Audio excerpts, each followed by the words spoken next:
Leon Chills took a break from the Milestone universe to partner up with Joe Carnahan to put the Black in Black Ops on a big screen with Shadow Force. I found it a solid move to set the start of the film in Florida and to have a Caribbean FBA romance between Omar Sy and Kerry Washington, something I'm very personally familiar with. The ensemble cast also included Kingsman vet Mark Strong as the main villain, Marvin Jones III and Divine Joy Randolph in supporting roles, and between this film and Belly, I have no idea how any member of the Woo could see themselves trusting Method Man. The action sequences were cleaner and more realistic than any big-budget action film on screens today. I felt more ethnic pride seeing Sunman and Andra as action figures in this film than Anthony Mackie's live-action rendition of Captain America earlier this year. From the catfights to the early Mr. and Mrs. Smith obligatory husband-wife detente, I swear I felt some of Kerry Washington's blows on my ribs from my front row seat.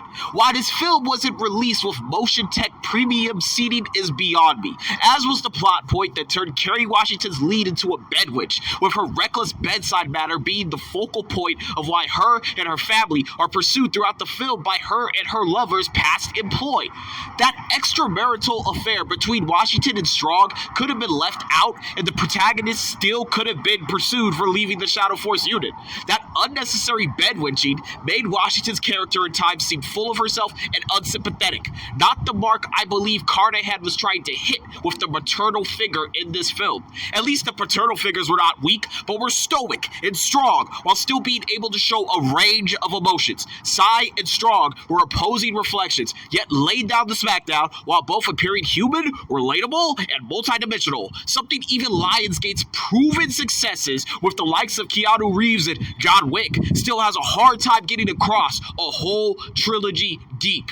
Usually kids in action films are nuisances, but Jalil Kamara is worth the trouble of protection by his parents as he portrays Kai, belting out Commodore's hits, and Spotify takes the opportunity to use his film for product placement.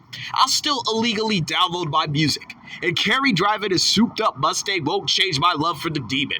But Shadow Force should change the trajectory of what standalone action pictures should be going forward. Sadly, just like this film being shot in Latin America when South Africa and Morocco were potential sets in the script, Shadow Force will be listed amongst those low-budget action anomaly flicks like Weekend in Taipei or Bullet Train. Yeah, Shadow Force will fly under the radar, only because gems are usually hidden.